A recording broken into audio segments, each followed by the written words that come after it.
Okay ಸ್ನೇಹಿತರೆ, ನಮಸ್ಕಾರ. Actually ಚುನಾವಣೆ ಕರ್ನಾಟಕದಲ್ಲಿ ಮುಗಿದಿದೆ, ಎರಡು ಹಂತದ್ದು. ಎಲ್ಲರೂ ಹೆಚ್ಚಿನವರು ಮತದಾನ ಮಾಡಿ ಮತದಾನದ ಜವಾಬ್ದಾರಿ ತೆಗೆದುಕೊಂಡಿದ್ದಾರೆ ಅಂತ ತಿಳ್ಕೊಳ್ತೀನಿ.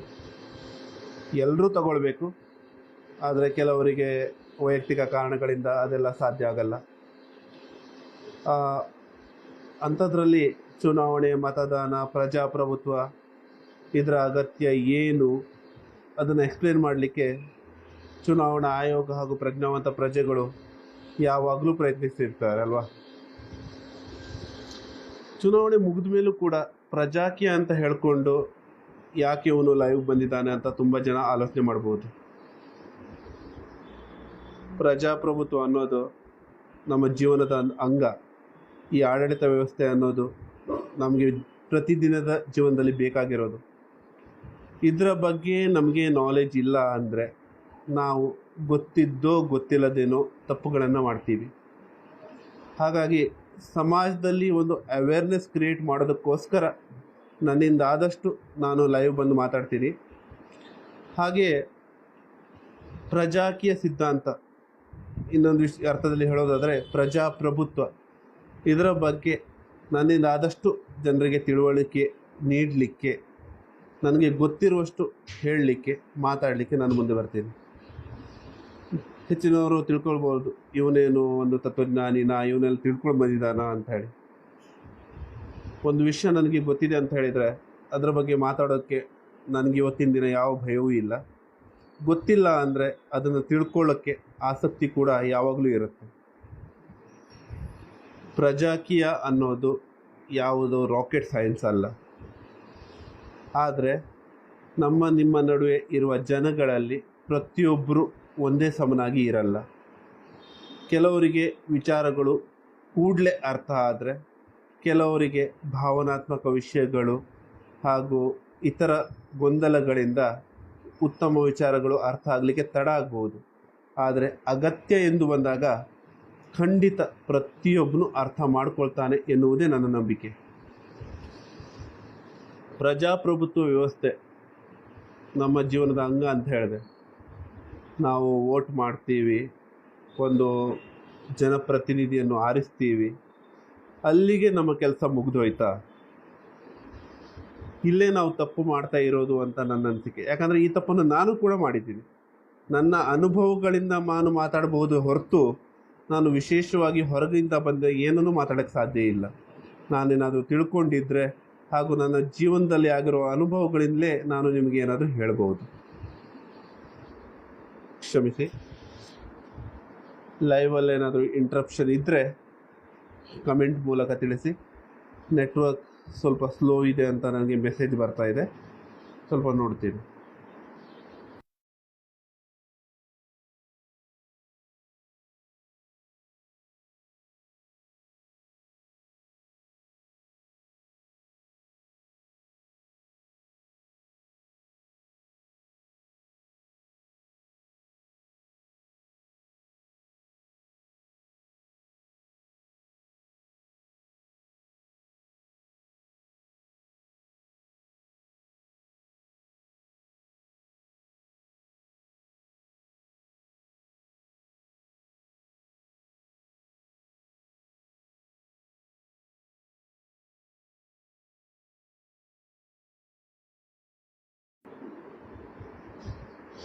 ಓಕೆ,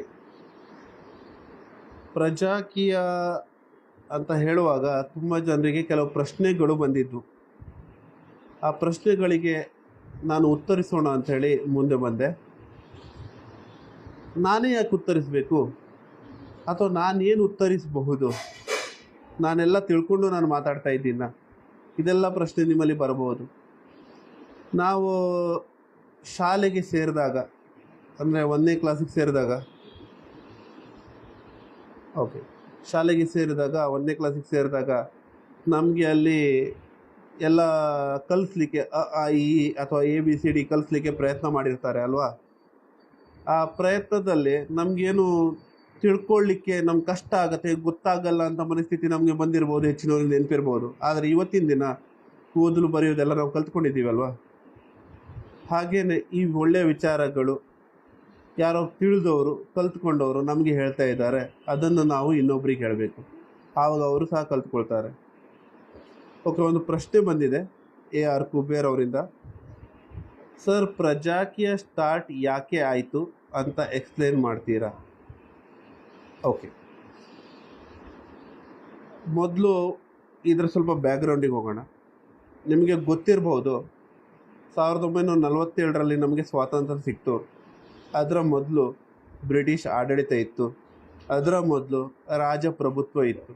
ಅಂದರೆ ರಾಜರುಗಳು, ತುಂಡು ರಾಜರುಗಳು ಎಲ್ಲ ಆಳ್ವಿಕೆ ನಡೆಸ್ತಾಯಿದ್ರು. ಒಬ್ಬ ರಾಜ ತನ್ನ ರಾಜ್ಯವನ್ನು, ತನ್ನ ದೇಶವನ್ನು ಕಾಪಾಡಿಕೊಳ್ಳಲಿಕ್ಕೆ ಎಲ್ಲ ನಿರ್ಧಾರಗಳನ್ನು ಅವನೇ ತಗೊಳ್ತಿದ್ದ. ಅವನ ನಿರ್ಧಾರಗಳಿಗೆ ವಿರೋಧ ಹೋದವರು ಆ ದೇಶದ ದೇಶದ್ರೋಹಿಗಳಾಗ್ತಾಯಿದ್ರು. ಆ ರಾಜ ಒಳ್ಳೆಯವನಾಗಿದ್ದರೆ ಖಂಡಿತ ದೇಶ ಸುಭಿಕ್ಷವಾಗ್ತಿತ್ತು. ಆದರೆ ತುಂಬ ಉದಾಹರಣೆಗಳಿವೆ, ರಾಜ ಕೆಟ್ಟವನಾಗಿದ್ದು ದೇಶ, ಅವರ ರಾಜ್ಯ ಹಾಳಾಗಿದ್ದು ಕೂಡ ಗೊತ್ತಿದೆ. ನಿಮಗೆ ತುಘಲಕ್ ಸರ್ಕಾರ ಆಡಳಿತ ಇದೆಲ್ಲ ತಿಳಿದಿರಬಹುದು. ಹಾಗೆ ತುಂಡು ರಾಜರುಗಳು ಒಬ್ಬರ ಮೇಲೆ ಇನ್ನೊಬ್ಬರು ಯುದ್ಧ ಮಾಡ್ಕೊಂಡು ಹೋಗ್ಕೊಂಡು ಅವರು ಅದನ್ನ ಕಬಳಿಸುವುದು, ಜಗಳ, ಅದೆಲ್ಲ ಯಾಕೆ ರಾಜರ ಸ್ವಯಂ ಪ್ರತಿಷ್ಠೆ ಇವುಗಳ ಮೂಲಕ ಆಗ್ತಾಯಿತ್ತು. ನಂತರ ಬಂದಿದ್ದು ಬ್ರಿಟಿಷ್ ಆಡಳಿತ. ಅಲ್ಲೂ ಕೂಡ ಒಂದು ವ್ಯವಸ್ಥೆ ಇತ್ತು. ಅಲ್ಲಿ ಬ್ರಿಟನ್ ದೇಶ ನಮ್ಮ ಮೇಲೆ ಆಡಳಿತ ನಡೆಸ್ತಿತ್ತು. ಅದರ ಒಂದು ಸಿಸ್ಟಮ್ಯಾಟಿಕ್ ಫಾರ್ಮ್ಯಾಟಲ್ಲಿತ್ತು. ನಾವು ಇಲ್ಲಿಂದ ದುಡಿದ ಹಣದಲ್ಲಿ ತೆರಿಗೆ ಕಪ್ಪ ಅಂತ ಕೊಡೋದು, ಅವ್ರಿಗೆ ಅದು ವ್ಯಾಪಾರದ ರೀತಿಯಾಗಿ ಅಲ್ಲಿಗೆ ಹೋಗ್ತಿತ್ತು, ಇಂಗ್ಲೆಂಡಿಗೆ ಹೋಗ್ತಿತ್ತು. ಅಂದರೆ ನಾವು ನಮ್ಮದು ಅಲ್ಲಿ ಕೊಡ್ತಾ ಇದ್ವಿ. ಆದರೆ ಭಾರತ ಸ್ವಾತಂತ್ರ್ಯ ಬಂದಾಗ ನಾವು ಯಾವುದೇ ರಾಜರ ಕೆಳಗೆ ಇಲ್ಲದೆ, ಯಾವುದೇ ವಿದೇಶಿಯರ ಕೆಳಗೆ ಇಲ್ಲದೆ ನಾವು ಸ್ವತಂತ್ರರು ಅಂತ ನಿರೂಪಿಸಿ, ಅದಕ್ಕೆ ಪ್ರಜೆಗಳೇ ರಾಜರು ಅನ್ನೋದನ್ನು ಪ್ರಜಾಪ್ರಭುತ್ವ ವ್ಯವಸ್ಥೆ ತಂದರು. ಆದರೆ 1947ರಿಂದ ಇಲ್ಲಿ ತನಕ ನಾವು ನೋಡ್ತಾ ಇದ್ದೀವಿ, ಪ್ರಜೆಗಳೇ ರಾಜರು ಅನ್ನೋದು ಪ್ರಜಾಪ್ರಭುತ್ವ ವ್ಯವಸ್ಥೆ ಕೇವಲ ಪುಸ್ತಕದಲ್ಲಿರೋದು ರೀತಿ ಮಾತ್ರ ಆಗಿಬಿಟ್ಟಿದೆ ಹೊರತು ಅಲ್ಲಿ ಏನೂ ಸಮಸ್ಯೆ ಆಗ್ತಾ ಇದೆ. ಭ್ರಷ್ಟಾಚಾರ ಜಾಸ್ತಿ ಆಗ್ತಾ ಇದೆ. ಅಂದರೆ ಪ್ರಜೆಗಳ ಕೈಯಲ್ಲಿ ಅಧಿಕಾರ ಇಲ್ಲ. ಇದನ್ನೆಲ್ಲ ಒಂದು ಅವಲೋಕನ ಮಾಡಿ ಉಪೇಂದ್ರರವರು, ಇಲ್ಲ ಈ ಸಿಸ್ಟಮ್ ಸರಿ ಇಲ್ಲ, ನಾನೇನಾದರೂ ಮಾಡಬೇಕು ಅಂತ ಉತ್ತಮ ಪ್ರಜಾಕೀಯ ಪಕ್ಷ ಸ್ಥಾಪಿಸಿದರು. ಈ ಉತ್ತಮ ಪ್ರಜಾಕೀಯ ಪಕ್ಷ ಸ್ಥಾಪನೆ ಆದಾಗ ಅದಕ್ಕೊಂದು ಸಿದ್ಧಾಂತ ಬೇಕು. ಅದು ಎಲ್ಲವೂ ಸಾಂವಿಧಾನಿಕವೇ ಸಿದ್ಧಾಂತ. ಆದರೆ ಉತ್ತಮ ಪ್ರಜಾಕೀಯ ಪಕ್ಷದ ಸಿದ್ಧಾಂತದಲ್ಲಿ ಅವರೊಂದು ವಿಶೇಷ ಆ್ಯಡ್ ಮಾಡಿದರು. ಅದೇನೆಂದರೆ, ಎಲ್ಲವೂ ಪ್ರಜೆಗಳ ನಿರ್ಧಾರದಂತೆ ನಡಿಬೇಕು. ಪ್ರಜೆಗಳೇ ರಾಜರು ಅಂದರೆ ಅದರ ಪ್ರಕಾರನೇ ನಡಿಬೇಕು. ಇದು ಅತಿ ಮುಖ್ಯ. ಈಗ ಪ್ರಜೆಗಳೇ ರಾಜರು ಅಂತ ಹೇಳಿದರೆ ಅದರ ಪ್ರಕಾರ ಹೇಗೆ ನಡೆಯುತ್ತೆ? ಈಗ ನಾನು ಒಬ್ಬ ರಾಜ ಅಂತ ಆದರೆ ನನ್ನ ಪ್ರಕಾರ ನಡಿಬೇಕಾದ್ರೆ ನನ್ನ ಅಭಿಪ್ರಾಯಕ್ಕೆ ಅಲ್ಲಿ ಅವಕಾಶ ಇರಬೇಕು. ಪ್ರಜಾಪ್ರಭುತ್ವ ವ್ಯವಸ್ಥೆ ಹೇಳೋದು ಇದೆ, ಪ್ರಜೆಗಳ ಅಭಿಪ್ರಾಯಕ್ಕೆ ಅವಕಾಶ ಇರಬೇಕು. ಅದಕ್ಕೋಸ್ಕರವೇ ಜನಪ್ರತಿನಿಧಿ, ಅವನೊಬ್ಬ ಕೆಲಸಗಾರ ಎನ್ನುವುದನ್ನು ಜನರಿಗೆ ಮನತಟ್ಟು ಮಾಡಿ ಪ್ರಜೆಗಳ ಕೈಗೆ ಅಧಿಕಾರ ನೀಡಲಿಕ್ಕೆ ಪ್ರಜಾಕೀಯ ಪಕ್ಷದಲ್ಲಿ ಸಂಪೂರ್ಣ, ಅಂದರೆ ಜನಪ್ರತಿನಿಧಿಯ ಆಯ್ಕೆ, ಜನಪ್ರತಿನಿಧಿಯ ಚುನಾವಣೆ, ಸೆಲೆಕ್ಷನ್, ಎಲೆಕ್ಷನ್, ಕರೆಕ್ಷನ್, ಅಂದರೆ ಅವನು ತಪ್ಪು ಮಾಡಿದರೆ ಅವನಿಗೆ ತಿದ್ದಲಿಕ್ಕೆ ಅವಕಾಶ, ರಿಜೆಕ್ಷನ್, ಅವನು ತಪ್ಪು ಮಾಡಿ ಏನು ಒಪ್ಪಿಕೊಳ್ಳದಿದ್ರೆ ಅವನನ್ನು ಮನೆಗೆ ಕಳಿಸೋದು, ರೈಟ್ ಟು ರೀಕಾಲ್, ಹಾಗೂ ಅವನು ಒಳ್ಳೇದು ಮಾಡಿದ ಪ್ರಮೋಷನ್, ಇದೆಲ್ಲವನ್ನು ಪ್ರಜೆಗಳ ಕೈಗೆ ಇಡುವಂಥ ವ್ಯವಸ್ಥೆ ಮಾಡಿಕೊಂಡು ಒಂದು ಸ್ಟ್ಯಾಂಡರ್ಡ್ ಆಪರೇಟಿಂಗ್ ಪ್ರೊಸೀಜರ್ ಮಾಡಿ ಕೊಟ್ಟಿದ್ದಾರೆ. ಹಾಗಾಗಿ ಈ ಭ್ರಷ್ಟಾಚಾರ ನಿರ್ಮೂಲನೆ ಹಾಗೂ ಜನರ ಕೈಗೆ ಆಡಳಿತ ಬರೋದಕ್ಕೋಸ್ಕರ ಸಂಪೂರ್ಣ ಪಾರದರ್ಶಕ, ಜವಾಬ್ದಾರಿಯುತ, ಹೊಣೆಗಾರಿಕೆ ಆಡಳಿತದ ಕಾರ್ಯವೈಖರಿಯೊಂದಿಗೆ ಪ್ರಜಾಕೀಯವನ್ನು ಸ್ಟಾರ್ಟ್ ಮಾಡಿದ್ದಾರೆ. ನಿಮಗೆ ಅರ್ಥ ಆಯಿತು ಅಂತ ತಿಳ್ಕೊಳ್ತೀನಿ. ಅರ್ಥ ಆಗದಿದ್ದರೆ, ಇನ್ನೇನಾದರೂ ಪ್ರಶ್ನೆ ಇದ್ದರೆ ದಯವಿಟ್ಟು ಕೇಳಿ. ಇದನ್ನು ಯಾಕೆ ಕೇಳ್ತಾ ಇದ್ದೀನಿ ಅಂತ ಹೇಳಿದರೆ, ನಾವು ಈಗ ನನಗೆ ಅರ್ಥ ಆಗಿದೆ ಅಂತ ನಾನು ಹೇಳಿದರೆ ನನಗೆ ಹೇಗೆ ಅರ್ಥ ಆಯಿತು ಅನ್ನೋದನ್ನು ನಾನು ತಿಳ್ಕೊಳ್ಬೇಕು. ಹಾಗೆ ಇನ್ನೊಬ್ಬರಿಗೆ ಅರ್ಥ ಆಗಿಲ್ಲ ಅಂತ ನಾನು ಡಿಸೈಡ್ ಮಾಡೋಕ್ಕಾಗಲ್ಲ, ಅರ್ಥ ಆಗಿದೆ ಅಂತಲೂ ನಾನು ಡಿಸೈಡ್ ಮಾಡೋಕ್ಕಾಗಲ್ಲ. ಅವರವರ ಆಲೋಚನೆ ಮಾಡುವ ಧಾಟಿಗೆ, ಅವರವರ ವಿಚಾರವಂತಿಕೆಗೆ ಖಂಡಿತ ಇದು ಒಂದಲ್ಲ ಒಂದು ದಿನ ಅರ್ಥ ಆಗುತ್ತೆ. ತುಂಬ ಸುಲಭವಾಗಿ ಅರ್ಥ ಆಗುತ್ತೆ, ಅಥವಾ ತಮಗೆ ತೊಂದರೆ ಆದಾಗ, ಸಮಸ್ಯೆ ಆದಾಗ ಸಮಸ್ಯೆಯ ಮೂಲ ಹುಡುಕುವ ಮನಸ್ಥಿತಿ ಇರುವವರಿಗೆ ಖಂಡಿತ ಅರ್ಥ ಆಗುತ್ತೆ. ಕುಬೇರವರೇ, ನಿಮಗೆ ಅರ್ಥ ಆಗಿದೆ ಅಂತ ಅಂದ್ಕೊಳ್ತೀರಿ. ಹಾಗೆ ಮುಂದಿನ ಪ್ರಶ್ನೆ ಇದ್ದರೆ ಕೇಳ್ಬೋದು. ಓಕೆ, ಇವತ್ತು ನಿನ್ನೆ ಒಬ್ಬರು ನನಗೆ ಶೇರ್ ಮಾಡಿಕೊಂಡ್ರು, ಕೆಲವರ ಪ್ರಶ್ನೆ ಇದೆ ಅಂತ. ಆ ಪ್ರಶ್ನೆಯನ್ನು ನಾನು ಓದುತ್ತೀನಿ. ಅದು ಏನು ಹೇಳಿಕೆ ಕೊಟ್ಟಿದ್ದಾರೆ ಅನ್ನೋದನ್ನು ನೋಡೋಣ.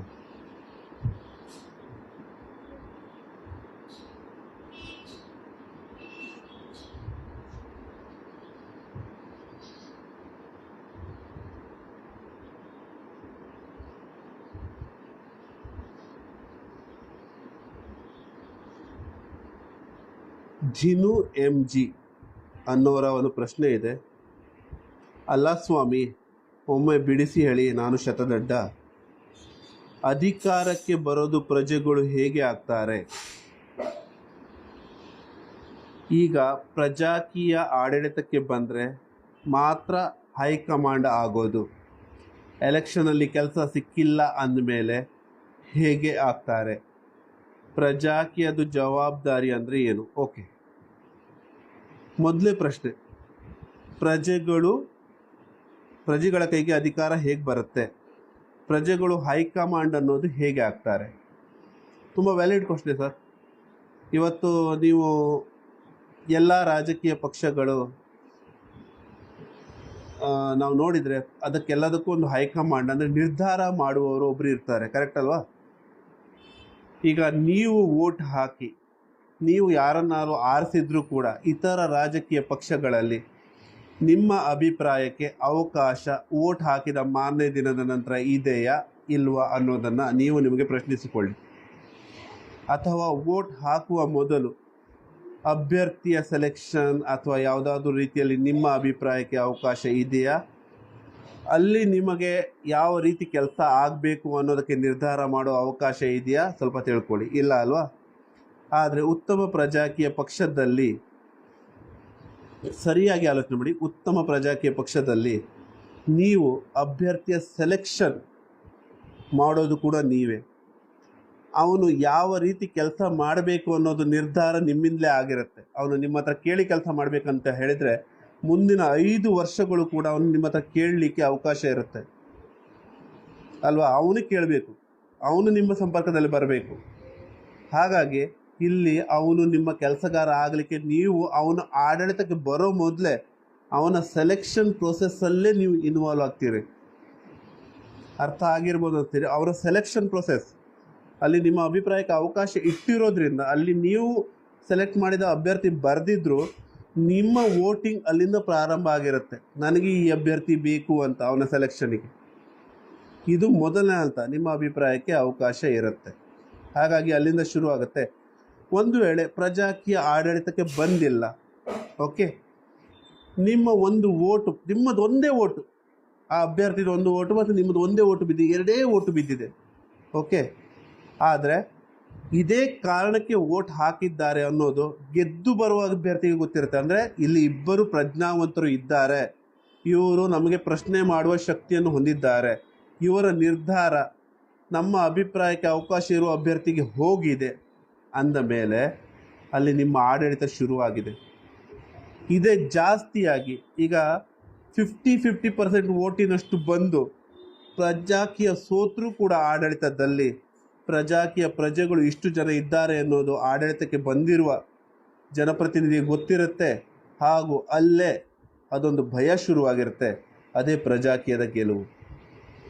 ಜನಪ್ರತಿನಿಧಿ ಜನರಿಗೆ ಹೆದರಬೇಕು, ಜನರಿಗೆ ಬೇಕಾದ ಹಾಗೆ ಕೆಲಸ ಮಾಡಬೇಕು ಎನ್ನುವುದು ಪ್ರಜಾಕೀಯ ಒಂದು ಕಾರ್ಯವೈಖರಿ ತೋರಿಸಿಕೊಡುತ್ತೆ. ಇನ್ನೊಂದು ಪ್ರಶ್ನೆ ಬಂದಿದೆ, ಓಕೆ, ಕುಬೇರ್ ಅವರಿಂದಲೇ ಬಂದಿದೆ.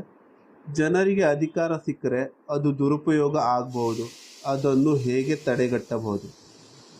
ತುಂಬ ವ್ಯಾಲಿಡ್ ಕ್ವಶನ್, ಸರಿಯಾಗಿ ಕೇಳಿದ್ರಿ. ಮೊದಲೇದು, ಪ್ರಜಾಕೀಯಕ್ಕೆ ವೋಟ್ ಹಾಕುವಾಗ ನಾವು ಕೇಳಿಕೊಳ್ಳುವುದು ಇಷ್ಟೇ ಹಾಗೂ ಹೇಳುವುದು ಇಷ್ಟೇ. ನಿಮಗೆ ಪ್ರಜಾಕೀಯ ಅರ್ಥ ಆಗಲಿಲ್ಲ, ನಿಮಗೆ ಜವಾಬ್ದಾರಿ ತೆಗೆದುಕೊಳ್ಳೋ ಶಕ್ತಿ ಇಲ್ಲ, ದಯವಿಟ್ಟು ಪ್ರಜಾಕೀಯಕ್ಕೆ ವೋಟ್ ಹಾಕಬೇಡಿ. ಪ್ರಜಾಕೀಯದಲ್ಲಿ ಅಂದರೆ ಪ್ರಜಾಪ್ರಭುತ್ವ ವ್ಯವಸ್ಥೆಯಲ್ಲಿ ಇಲ್ಲಿ ಜನರ ಅಭಿಪ್ರಾಯದಂತೆ ಕೆಲಸ ಆಗಬೇಕು ಅಂತ ಹೇಳ್ತೀವಿ ಅಲ್ವಾ, ಅದು ಯಾಕೆ ಆಗಬೇಕು? ಮೊದಲನೇದಾಗಿ ಸಿಂಪಲ್ ಆಗಿ ಹೇಳಿದ್ರೆ, ನಾವು ಪ್ರತಿಯೊಂದು ಕೆಲಸದಲ್ಲಿ ಸರ್ವಿಸ್ ಸೇವೆ ಅಥವಾ ಪ್ರತಿಯೊಂದು ಪ್ರಾಡಕ್ಟ್ ಮೇಲೆ ತೆರಿಗೆ ಕಟ್ತೀವಿ. ಈ ಆಡಳಿತ ವ್ಯವಸ್ಥೆಯಲ್ಲಿ ಸರ್ಕಾರ ನಡೆಯುವುದು, ಆಡಳಿತದ ಕೆಲಸಗಳು ನಡೆಯುವುದು ನಿಮ್ಮ ತೆರಿಗೆ ಹಣದಿಂದ. ನೆನ್ಪಿಟ್ಕೊಳ್ಳಿ, ನಿಮ್ಮ ತೆರಿಗೆ ಹಣದಿಂದ. ಎರಡನೇದು, ನಾವು ನಿಂತಿರುವ ನೆಲ, ನಾವು ಬಳಸುವ ನೀರು ಎಲ್ಲವೂ, ಈ ನದಿ, ಕಾಡು, ಕಾಡಿನ ಪ್ರಾಡಕ್ಟ್ಗಳು ಎಲ್ಲವೂ ನಮ್ಮದು, ಜನರದ್ದು. ಅದರ ನಿರ್ಧಾರಗಳು ಕೂಡ ನಮ್ಮದೇ ಅಲ್ವಾ. ಈಗ ನಾನು ಒಬ್ಬ ಸ್ವಾರ್ಥಿ ಅಂತ ತಿಳ್ಕೊಂಡು ನಾನು ಅಧಿಕಾರ ದುರುಪಯೋಗ ಮಾಡಿಕೊಳ್ಳಿಕ್ಕೆ ಪೋಲಿಂಗ್ನಲ್ಲಿ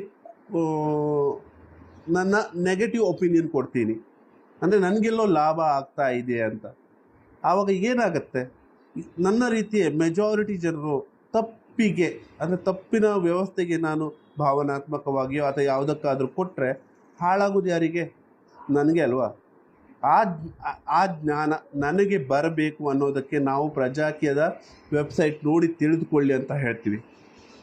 ಈಗ ನೀವು ಹೇಳಿದಾಗೆ ಅಧಿಕಾರ ಜನರಿಗೆ ಸಿಕ್ಕಿರೋ ದುರುಪಯೋಗ, ಇದೇ ರೀತಿ ದುರುಪಯೋಗ ಆಗ್ಬೋದು. ಅಂದರೆ ಮೆಜಾರಿಟಿ ಪ್ರಜೆಗಳು ತಪ್ಪಿದ್ದನ್ನು ಒಪ್ಪಿಕೊಳ್ಳುವ ಸಂದರ್ಭ ಬಂದರೆ ಅದು ಅಧಿಕಾರ ದುರುಪಯೋಗ ಆಗ್ಬೋದು. ಆದರೆ ಮೆಜಾರಿಟಿ ಜನಗಳು ತಪ್ಪಿರುವುದಕ್ಕೆ ಸಮರ್ಥನೆ ಮಾಡಲ್ಲ. ತನಗೆ ನಷ್ಟ ಆಗತ್ತೆ ಅನ್ನೋದು ಸಾಮಾನ್ಯವಾಗಿ ಪ್ರಜೆಗಳಿಗೆ ಅರ್ಥ ಆಗತ್ತೆ ಅನ್ನೋದು ನನ್ನ ಅನಿಸಿಕೆ. ಹಾಗಾಗಿ ಮೆಜಾರಿಟಿ ಪ್ರಜೆಗಳು ಒಳ್ಳೆಯದಕ್ಕೆ ಸಪೋರ್ಟ್ ಮಾಡ್ತಾರೆ. ನಾನು ಒಳ್ಳೆಯದಕ್ಕೆ ಸಪೋರ್ಟ್ ಮಾಡ್ತೀನಿ, ನೀವು ಒಳ್ಳೆಯದಕ್ಕೆ ಸಪೋರ್ಟ್ ಮಾಡ್ತೀರಿ ಅಂದ ಮೇಲೆ ಅಲ್ಲಿ ಇನ್ನೊಬ್ಬನು ಕೂಡ ಒಳ್ಳೆಯದಕ್ಕೆ ಸಪೋರ್ಟ್ ಮಾಡ್ತಾನಲ್ವ. ಇವತ್ತಿನ ದಿನ ಭಾವನಾತ್ಮಕವಾಗಿಯೋ ಅಥವಾ ನಾನಾ ಕಾರಣಗಳಿಗೆ ರಾಜಕೀಯಕ್ಕೆ ಸಪೋರ್ಟ್ ಆಗ್ತಾ ಇರಬಹುದು. ಆದರೆ ನನಗೆ ಒಳ್ಳೆಯದು ಬೇಕು, ನನಗೆ ಒಳ್ಳೆಯದಕ್ಕೆ ಅವಕಾಶ ಇದೆ ಅನ್ನುವಾಗ ನಾನಂತೂ ಖಂಡಿತವಾಗಿ ಮಾಡ್ತೀನಿ. ಹಾಗಾಗಿ ನಾನೇನಾದರೂ ದುರುಪಯೋಗ ಮಾಡಿಕೊಂಡ್ರೆ ಅದು ನನಗೆ ನಷ್ಟ ಅನ್ನೋದು ಗೊತ್ತಿರೋದ್ರಿಂದ ನಾನು ಯಾವುದನ್ನು ದುರುಪಯೋಗ ಮಾಡಿಕೊಳ್ಳಲ್ಲ ಅನ್ನೋ ನಂಬಿಕೆ ನನಗಿದೆ. ಅಂಥ ಪರಿಸ್ಥಿತಿ ಬಂದರೆ, ಅಂದರೆ ಇಲ್ಲಿ ಪ್ರಜೆಗಳ ಕೈಗೆ ಅಧಿಕಾರ, ಜನಪ್ರತಿನಿಧಿ ಎಲ್ಲಾದರೂ ಅಂಥ ಸಿಚುವೇಶನ್ ಕ್ರಿಯೇಟ್ ಮಾಡಿದರೆ ತಾರ್ಕಿಕ ಆಲೋಚನೆ ಇರುವ ಜನರು ಅವನನ್ನು ಆಡಳಿತದಿಂದ ಕೆಳಗಿಳಿಸಲಿಕ್ಕೆ ಮೊದಲನೇ ವೋಟ್ ಹಾಕ್ತಾರೆ ಅನ್ನುವ ನಂಬಿಕೆ ನನಗಿದೆ. ಇಲ್ಲಿ ವ್ಯಕ್ತಿ ಮೇಲೆ ಅಥವಾ ಒಬ್ಬನ ಮೇಲೆ ಡಿಪೆಂಡ್ ಆಗಿ ಏನೂ ಇಲ್ಲದೆ ಇರೋದ್ರಿಂದ ಮೆಜಾರಿಟಿ ಪ್ರಜೆಗಳ ಅಭಿಪ್ರಾಯದಂತೆ ಒಳ್ಳೆಯದೇ ಬರುತ್ತೆ. ಯಾಕಂದರೆ ಪ್ರತಿ ಬಾರಿ ಕೆಟ್ಟದ್ದು ಏನಾದರೂ ನಡೆದಾಗ ಪ್ರಜೆಗಳದನ್ನು ವಿರೋಧಿಸಿದ್ದಾರೆ. ಇಲ್ಲಿ ಯಾವುದೇ ಹೋರಾಟದ ಅಗತ್ಯ ಇಲ್ಲ. ಸಾಮಾನ್ಯ ಪೋಲಿಂಗ್ ಮೂಲಕ ಅದು ಕೆಟ್ಟದ್ದು ಆಗದಂತೆ ತಡೆಯುವ ಶಕ್ತಿ ನಮಗೆ ಇದೆ, ಪ್ರಜ್ಞಾವಂತ ಪ್ರಜೆಗಳಿಗೆ ಇದೆ ಅನ್ನೋದು ನಮಗೆ ನಂಬಿಕೆ. ನಮಸ್ಕಾರ ವಿಶ್ವಾಸ್ ಅವರೇ, ವೆಲ್ಕಮ್ ಟು ದ ಲೈವ್. ಮುಂದಿನ ಪ್ರಶ್ನೆ ಅವರದ್ದೇ, ದಿನು ಅವರದ್ದು ನಾನು ಆನ್ಸರ್ ಮಾಡ್ತೀನಿ. ಓಕೆ, ಪ್ರಜಾಕೀಯದ ಜವಾಬ್ದಾರಿ ಅಂದರೆ ಏನು? ಪ್ರಜಾಕೀಯದ ಜವಾಬ್ದಾರಿ ಮೊದಲನೇ 2 ಹಂತಗಳಲ್ಲಿ ಹೇಳ್ತೀನಿ. ಆಡಳಿತದಲ್ಲಿ ಪ್ರಜಾಕೀಯ ಬಂದಿದೆ ಅಂದರೆ ಅಲ್ಲಿ ಪ್ರಜೆಗಳ ಕೈಗೆ ಅಧಿಕಾರ ಇದೆ. With great power comes great responsibility. ಅಂದರೆ ನಿಮಗೆ ಅಧಿಕಾರ ಇದ್ದಷ್ಟು ಅಧಿಕ ಜವಾಬ್ದಾರಿ ಇರುತ್ತೆ.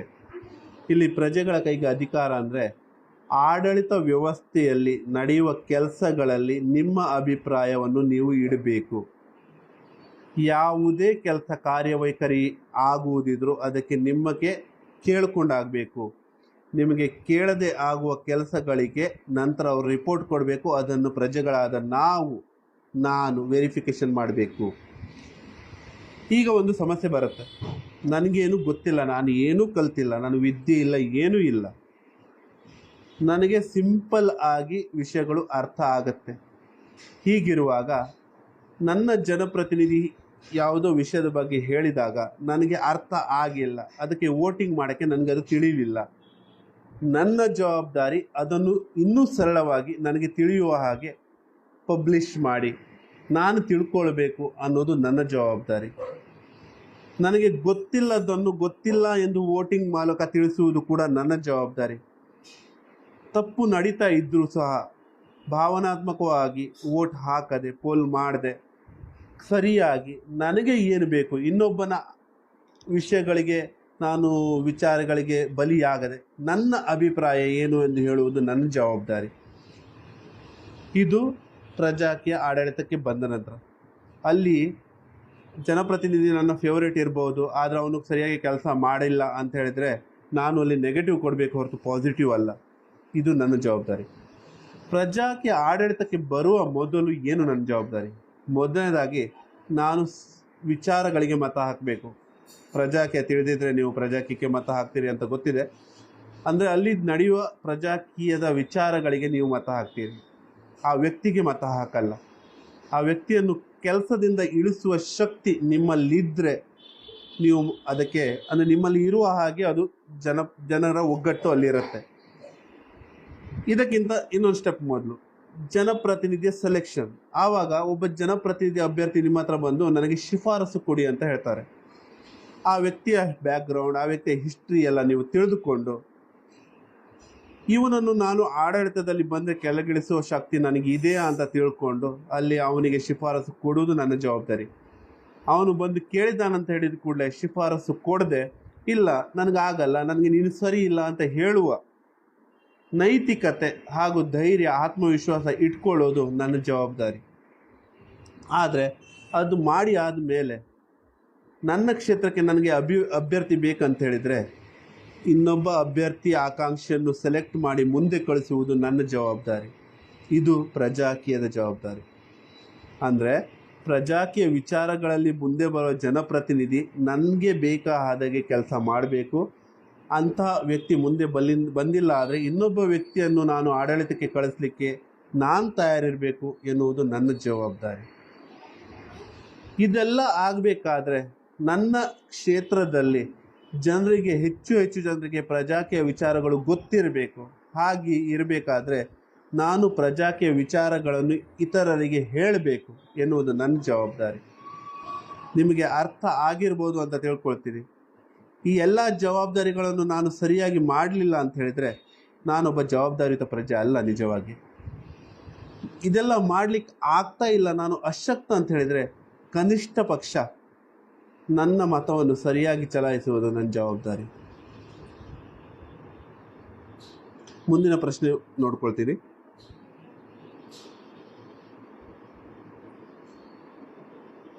ಓಕೆ, ತುಂಬ ಜನರು ಹೇಳ್ತಾರೆ ಅಧಿಕಾರಕ್ಕೆ ಬಂದ ಮೇಲೆ ಎಲ್ಲರೂ ಕೆಲಸ ಮಾಡ್ತಾರೆ, ಅಧಿಕಾರಕ್ಕೆ ಬರುವ ಮೊದಲು ನೀವು ಏನು ಮಾಡಿದ್ದೀರಿ? ಎಲೆಕ್ಷನ್ ಬಂದಾಗ ಮಾತ್ರ ಪ್ರಜಾಕೀಯ ಅಂದ್ಕೊಂಡು ಬರ್ತೀರಾ, ಆಮೇಲೆ ಸುದ್ದಿನೇ ಇರಲ್ಲ. ಓಕೆ, ಒಳ್ಳೆ ಕ್ವಶನ್.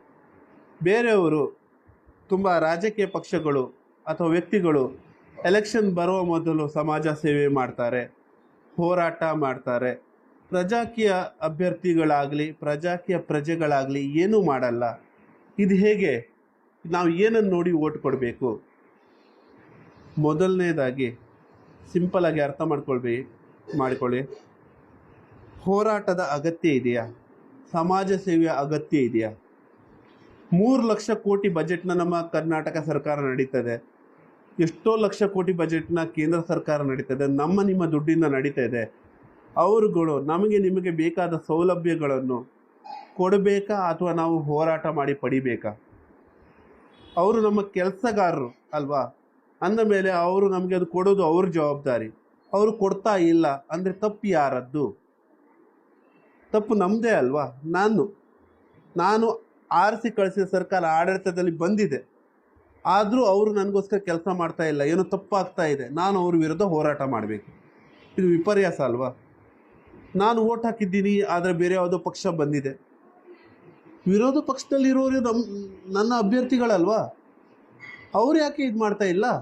ಅವ್ರದ್ದು ಜವಾಬ್ದಾರಿ ಅಲ್ವಾ? ತಪ್ಪು ನಡೀತಾ ಇದೆ, ಅದನ್ನು ಖಂಡಿಸಿ ಅಲ್ಲಿ ಸರಿ ಮಾಡೋ ಜವಾಬ್ದಾರಿ ಕೂಡ ಅವ್ರದ್ದಲ್ವಾ?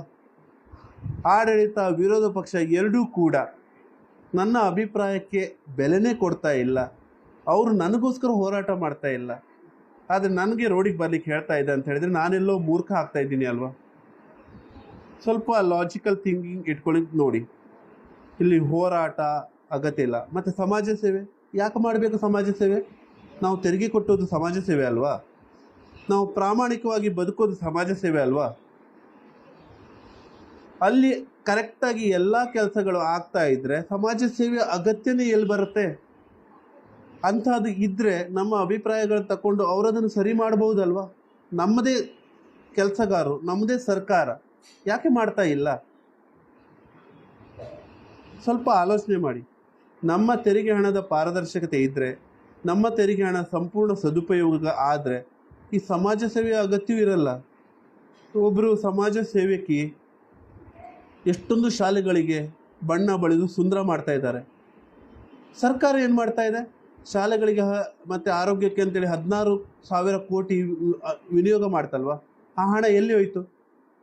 ಸಮಾಜ ಸೇವಕಿ ಮಾಡ್ತಾ ಇರೋ ಕೆಲಸ ಮಾಡ್ತಾ ಇದ್ದಾರೆ ಅಂತ ಹೇಳಿದ್ರೆ ಆ ಹಣವನ್ನು ಯಾರು ನುಂಗ್ತಾ ಇದ್ದಾರೆ ಅಲ್ವಾ? ಶಾಲೆಗಳು ಅಭಿವೃದ್ಧಿ ಆಗ್ತಾ ಇದೆಯಾ? ನಮಗೆ ಫ್ರೀ ಎಜುಕೇಷನ್ ಯಾಕೆ ಸಿಗ್ತಾ ಇಲ್ಲ ಇರೋದು? ಉತ್ತಮ ಗುಣಮಟ್ಟದ ಶಿಕ್ಷಣ ಯಾಕೆ ಸಿಗ್ತಾ ಇಲ್ಲ? ಉತ್ತಮ ಗುಣಮಟ್ಟದ ಆರೋಗ್ಯ ಯಾಕೆ ಸಿಗ್ತಾ ಇಲ್ಲ? ಆಲೋಚನೆ ಮಾಡಿ. ಸಮಾಜ ಸೇವೆ ಮತ್ತು ಹೋರಾಟಗಳು ಭ್ರಷ್ಟಾಚಾರಕ್ಕೆ ಇನ್ನೊಂದು ರೀತಿಯಲ್ಲಿ ದಾರಿ ಮಾಡಿಕೊಡ್ತಾ ಇದೆಯಾ? ಇರ್ಬೋದು, ಕೆಲವು ಸಮಾಜ ಸೇವೆಗಳ ಅಗತ್ಯ ಇದೆ, ಇದು ಜನರಿಗೆ ಒಂದು ಒಗ್ಗಟ್ಟು ಮಾಡಲಿಕ್ಕೆ ಅಗತ್ಯ ಇರಬಹುದು. ಆದರೆ ಅದು ಆಡಳಿತಕ್ಕೆ ಮಾನದಂಡ ಆಗಬಾರ್ದು. ನಾವು ವೋಟ್ ಹಾಕುವಾಗ ಸಮಾಜ ಸೇವೆಯ ಹೋರಾಟ ನೋಡಿಕೊಂಡು ವೋಟ್ ಹಾಕಬಾರ್ದು. ನಾವು ವೋಟ್ ಹಾಕುವ ಮಾನದಂಡ ಬೇರೆ ಇದೆ. ನಮ್ಮ ತೆರಿಗೆ ಹಣದ ಪಾರದರ್ಶಕತೆ, ನಮ್ಮ ಅಭಿಪ್ರಾಯಕ್ಕೆ ಅವಕಾಶ, ಇದಿಲ್ಲದೆ ನಾವು ವೋಟ್ ಹಾಕಿದರೆ ನಮ್ಮಷ್ಟು ದೊಡ್ಡ ಮೂರ್ಖರು ಮತ್ತೊಬ್ರು ಇದ್ದಾರಾ? ಸ್ವಲ್ಪ ಆಲೋಚನೆ ಮಾಡಿ. ಓಕೆ, ಯಾರು ಲೈವ್ ಬರಲಿಕ್ಕೆ ಮನ್ಸು ಮಾಡ್ತಾ ಇದ್ದಾರೆ? ಓಕೆ,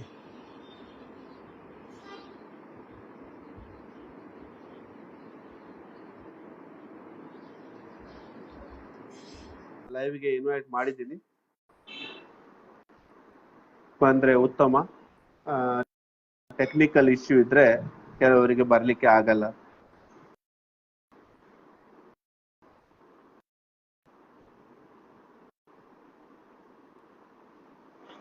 ಹಾ, ನಮಸ್ಕಾರ.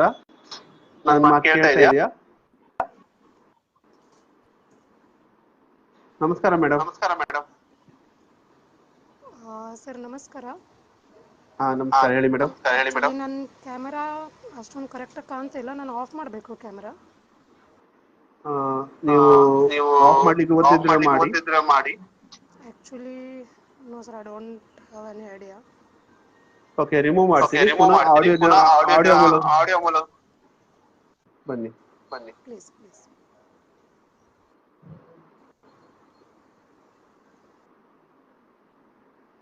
ಓಕೆ, ಕಿಶೋರ್ ಅವರೇ, ಲೈವ್ಗೆ ಧನ್ಯವಾದ ಬಂದಿದ್ದಕ್ಕೆ. ಲೈವ್ ಅಲ್ಲಿ ಜಾಯ್ನ್ ಆಗಿ ಮಾತಾಡ್ಲಿಕ್ಕೆ ಬರುವ ಇಚ್ಛೆ ಇದ್ರೆ ತಿಳಿಸಿ. ದಿನು ಅವರ ಪ್ರಶ್ನೆಯನ್ನು ನನಗೆ ಒಬ್ರು ಕಳಿಸಿದ್ರು. ದಿನು MG, ನಿಮ್ಮ ಪ್ರಶ್ನೆಗಳಿಗೆ ಉತ್ತರ ಸಿಕ್ಕಿದೆ ಅಂತ ಅನ್ಕೊಳ್ತೀನಿ. ನೀವು ಲೈವ್ ಅಲ್ಲಿ ಇದ್ರೆ ಖಂಡಿತವಾಗಿ ನೀವು ಲೈವ್ ಅಲ್ಲಿ ಬಂದು ಮಾತಾಡಬಹುದು. ಮುಂದಿನ ಪ್ರಶ್ನೆಗಳಿದ್ರೆ ಕೇಳಬಹುದು. ಅಥವಾ ನಾನು ಹೇಳಿರೋ ಉತ್ತರ ತಪ್ಪಾಗಿದ್ರೆ ದಯವಿಟ್ಟು ತಿಳಿಸಿ, ತಪ್ಪಿದೆ ಅಂತ ಹೇಳಿ. ನಾನು ತಿದ್ದುಕೊಳ್ಳೋ ಪ್ರಯತ್ನ ಮಾಡ್ತೀನಿ. ಓಕೆ,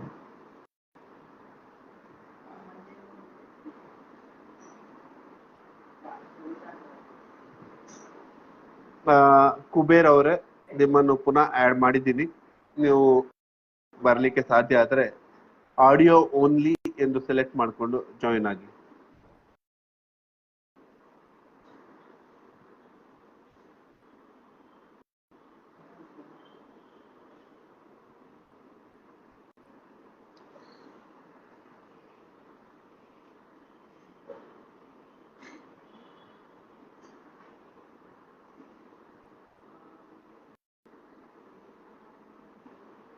ಓಕೆ, ಕೆಲವು ಜನರು ಉಪೇಂದ್ರ ಜನರಿಗೆ ಒಂದು ಹೊಸ ಆಪ್ಷನ್, ಹೊಸ ಪಕ್ಷ ಮಾಡಿದ್ದಾರೆ. ಅಲ್ಲಿ ಅವರು ಅಲ್ಲ, ಅದು ಜನರ ಪಕ್ಷ ಆಗಬೇಕು ಅಂತ. ಆದ್ರೆ ಅವರು ಪ್ರಚಾರ ಮಾಡಲ್ಲ. ಈಗ ಯಾರೋ ಒಬ್ಬ ಜವಾಬ್ದಾರಿ ತಕೊಂಡು ಎಲೆಕ್ಷನ್ ನಿಂತ, ಆವಾಗ ಕನಿಷ್ಠ ಅಂದ್ರು ಠೇವಣಿ ಹಣ ಅದು ಇದು 15,000 ಖರ್ಚಾಗತ್ತೆ. ತಾನೇ ಅದನ್ನು ಸಂಪಾದನೆ ಮಾಡೋದು ಎಷ್ಟು ಕಷ್ಟ ಇದೆ ಅಂತ ಗೊತ್ತು ಅಲ್ವಾ? ಪ್ರಚಾರ ಮಾಡಿದ್ರು ಜನ ವಿಚಾರವಂತರಿಗೆ ವೋಟ್ ಹಾಕೋದು ಕಷ್ಟ. ಅನ್ನೋದ್ರಲ್ಲಿ ಜನರಿಗೆ ಒಳ್ಳೇದು ಆಗ್ಬೇಕು, ಸಂಬಳಕ್ಕೆ ಕೆಲಸ ಮಾಡ್ತೀನಿ ಅಂತ ಬರುವ ನಿಮ್ಗೆ ವೋಟ್ ಎಷ್ಟು ಬೀಳಬಹುದು, ಅದರ ಖರ್ಚು ಎಲ್ಲ ಉಪೇಂದ್ರ ನಿಮ್ಮ ಮೇಲೆ ಬಿಡ್ತಾರೆ. ಆವಾಗ ವಿನ್ ಆದ್ರೂ ಸೋತ್ರು ಅವ್ರಿಗೆ ಏನು ನಷ್ಟ ಇಲ್ಲ, ಅಭ್ಯರ್ಥಿ ಠೇವಣಿ ಹಣ ಕಳೆದುಕೊಂಡು ಅವನಿಗೆ ನಷ್ಟ. ಸರ್, ದಿನು MG ಅವರೇ, ಅಭ್ಯರ್ಥಿ ಠೇವಣಿ ಹಣ ಕಳೆದುಕೊಳ್ತಾನೆ, ಅವನಿಗೆ ನಷ್ಟ, ಒಪ್ಪಿಕೊಳ್ಳೋಣ. ಅದರ ನಿರ್ಧಾರ ಹಾಗೂ ಅದರ ಜವಾಬ್ದಾರಿ ಅವನೇ ತಕೊಂಡು ಬಂದಿರ್ತಾನೆ. ಅವನು ಹೇಳ್ತಾನೆ ನನ್ಗೆ ಈ ಪ್ರಜಾಕೀಯದಲ್ಲಿ ಬದಲಾವಣೆ ಬೇಕು ಅಂತ ಬಂದಿರ್ತಾನೆ. ಆಯ್ತು, ಅವನ ಠೇವಣಿ ಹಣದ ಬಗ್ಗೆ ಇಷ್ಟೆಲ್ಲಾ ತಲೆ ಕೆಡಿಸ್ಕೊಳ್ಳುವ ಜನರು, ನೀವು ಈ ಪ್ರಶ್ನೆ ಕೇಳಿದಿರೋ ನಿಮ್ಮನ್ನೇ ನಾನು ಹೇಳ್ತೀನಿ, ನೀವು ಇಷ್ಟೆಲ್ಲಾ ತಲೆ ಕೆಡಿಸ್ಕೊಳ್ತೀರಿ. ಒಂದು ವರ್ಷಕ್ಕೆ ನೀವು ಕಟ್ಟುವ ತೆರಿಗೆ ಹಣ ಎಷ್ಟಿರಬಹುದು ಅಂತ ಅಂದಾಜು ಮಾಡಿದ್ದೀರಾ? ಒಂದು ವರ್ಷ ಅಲ್ಲ, ನೀವು ಆಡಳಿತ ಕೊಡೋದು 5 ವರ್ಷಕ್ಕೆ.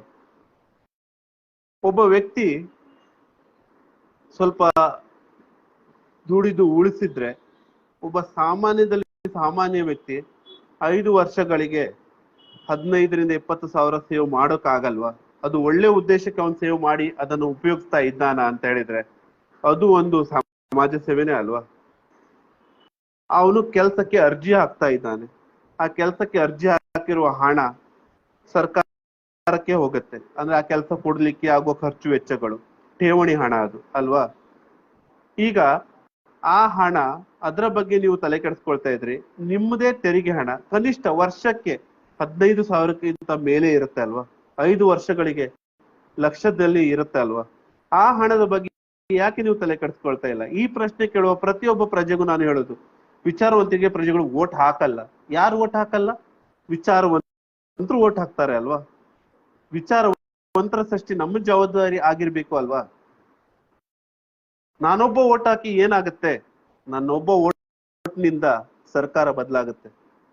ನನ್ನೊಬ್ಬನ ಓಟಿನಿಂದ ನನ್ನ ಅಭಿಪ್ರಾಯಕ್ಕೆ ಅವಕಾಶ ಇರುತ್ತೆ. ಇದನ್ನು ನಾವು ನಾನು ಅರ್ಥ ಮಾಡ್ಕೊಂಡು ವೋಟ್ ಹಾಕಿದ್ರೆ ಅಷ್ಟೇ ಸಾಕು. ನನ್ನ ತಲೆಯನ್ನು ಉಪಯೋಗಿಸ್ಕೊಳ್ಬೇಕು. ನನ್ನ ಜೀವನದ ಡ್ರೈವರ್ ಆಗ್ಬೇಕು ಹೊರತು ಇನ್ನೊಬ್ಬರ ತಲೆ ಅಲ್ಲ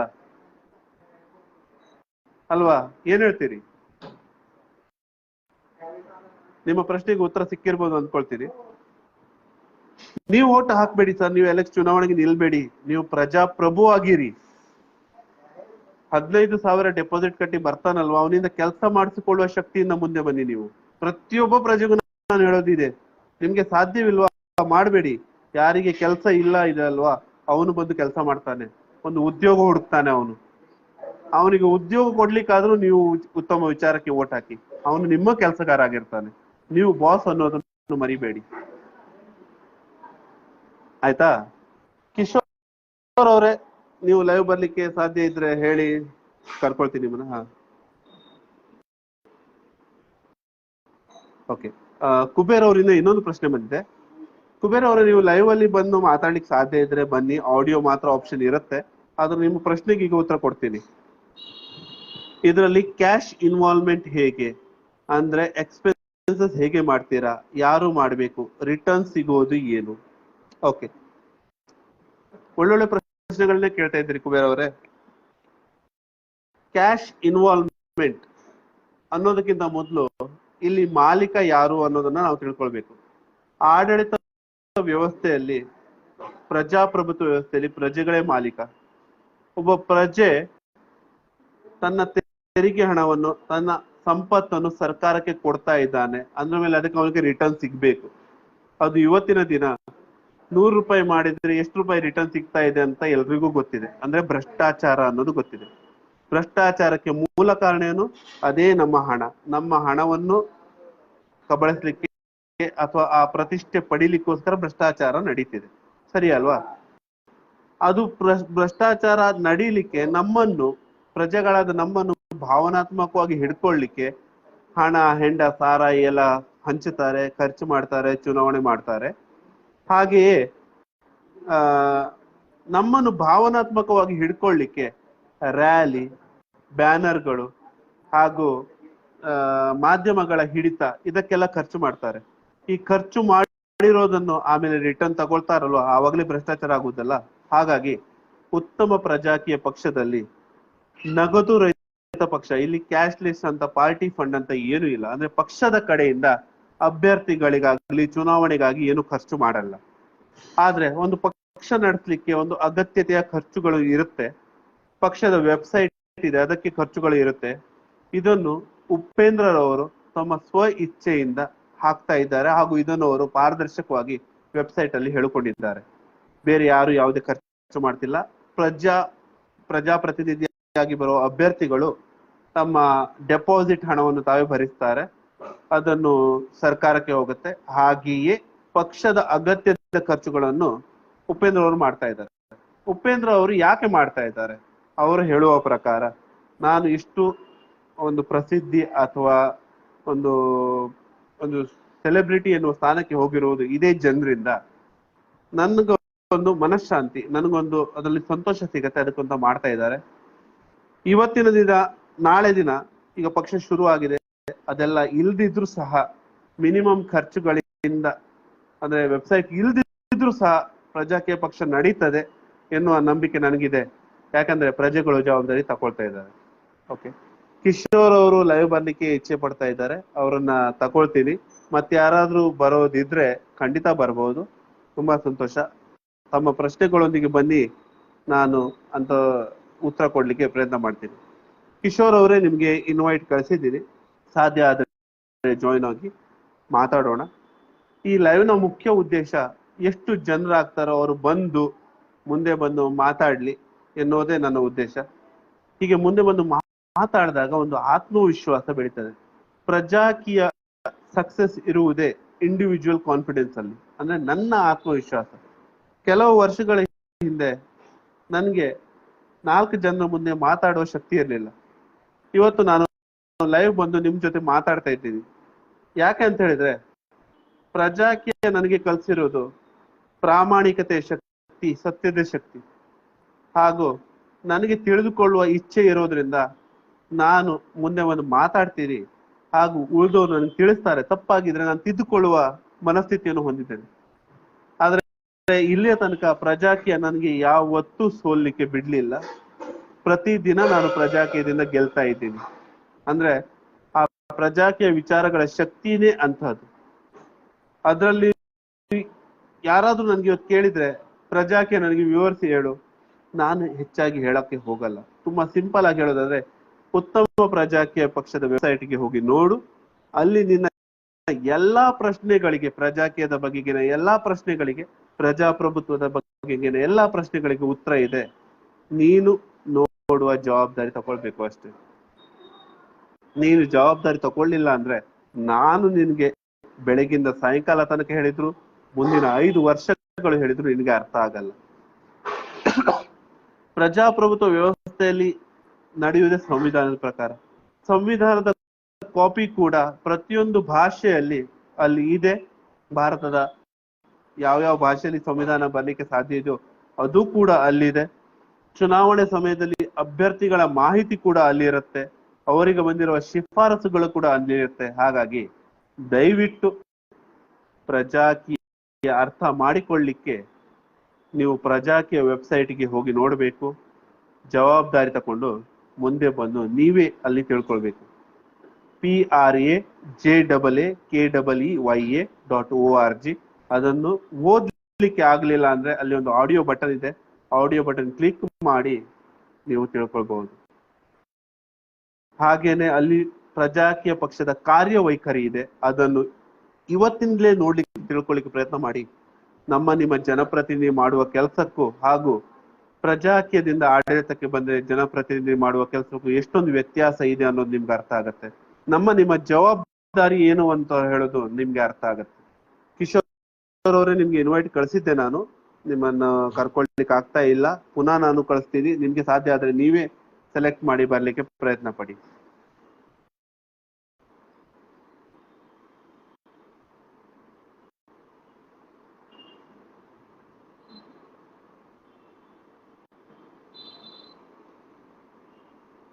ಕುಬೇರ್ ಅವರೇ, ನಿಮ್ಗೆ ಇನ್ವೈಟಿಂಗ್ ಕಳ್ಸಿದ್ದೀನಿ. ಅವರಿಗೆ, ಕಿಶೋರ್ ಅವರಿಗೆ ಇನ್ವೈಟ್ ಕಳ್ಸಕ್ಕಾಗಲ್ಲ. ನಿಮ್ಗೆ ಅಂತ ಸಮಸ್ಯೆ ಆದ್ರೆ ನೀವು ಕ್ಯಾಮೆರಾ ಆಫ್ ಮಾಡ್ಕೊಂಡು ಮುಂದೆ ಬಂದು ಮಾತಾಡಬಹುದು. ಯಾರಿಗೆ ಮುಂದೆ ಬಂದು ಮಾತಾಡ್ಲಿಕ್ಕೆ ಇಚ್ಛೆ ಇದೆ, ದಯವಿಟ್ಟು ನೀವು ಜವಾಬ್ದಾರಿ ತಕೊಂಡು ಮುಂದೆ ಬಂದು ಮಾತಾಡಿ. ಅದು ಇತರರಿಗೂ ಉತ್ತೇಜನ ಕೊಡುತ್ತೆ, ಆತ್ಮವಿಶ್ವಾಸ ಬೆಳೆಸುತ್ತೆ. ತಪ್ಪು ನಿಮಗೆ ಗೊತ್ತಿದೆ, ನೀವು ತಪ್ಪು ಮಾತಾಡಲ್ಲ ಎನ್ನುವ ನಿಮಗೆ ನಂಬಿಕೆ ಇದ್ರೆ ಖಂಡಿತ ಬನ್ನಿ, ಮಾತಾಡೋಣ, ಚರ್ಚೆ ಮಾಡೋಣ. ಆತ್ಮವಿಶ್ವಾಸದ ಬಗ್ಗೆನೇ ಮಾತಾಡ್ಲಿಕ್ಕೆ ನಾನು ಈ ಲೈವ್ ಮಾಡಿದ್ದು. ಯಾಕಂತ ಹೇಳಿದ್ರೆ ಇತ್ತೀಚೆಗೆ ನಡೆದ ಘಟನೆಗಳು, ಪ್ರಜೆಗಳು ಮುಂದೆ ಬಂದು ಪ್ರತಿಯೊಬ್ಬರು ಮಾತಾಡ್ಲಿಕ್ಕೆ ಪ್ರಯತ್ನ ಮಾಡ್ತಾ ಇದ್ದಾರೆ. ಕಮೆಂಟ್ ನಲ್ಲಿ ಹೇಳ್ತಾರೆ, ಪೋಸ್ಟ್ ಗಳಲ್ಲಿ ಹೇಳ್ತಾರೆ, ರೀಲ್ಸ್ ಹೇಳ್ತಾರೆ, ಬರೀತಾರೆ. ಸಾಧ್ಯವಾದವರು ಕ್ಯಾಮರಾದ ಮುಂದೆ ಬಂದು ಮಾತಾಡ್ತಾರೆ ಅಥವಾ ಆಡಿಯೋದಲ್ಲಿ ಮಾತಾಡ್ತಾರೆ. ವಿಚಾರಗಳ ಬಗ್ಗೆ ಚರ್ಚೆ ಮಾಡೋಣ, ನಮ್ಮ ಜವಾಬ್ದಾರಿಗಳನ್ನು ತಿಳ್ಕೊಳ್ಳೋಣ, ಪ್ರಶ್ನೆ ಮಾಡೋಣ. ಪ್ರಶ್ನೆ ಮಾಡಿದಾಗಲೇ ಉತ್ತರ ಸಿಗೋದು ಅಲ್ವಾ? ನಾವು ಡಿಮ್ಯಾಂಡ್ ಮಾಡ್ತಿದ್ರೆ ಮತ್ತೇನಾದ್ರು ಆಗತ್ತಾ? ಇಲ್ಲ ಅಲ್ಲ. ಸೋಮಶೇಖರ್ ಅವರೇ, ವೆಲ್ಕಮ್.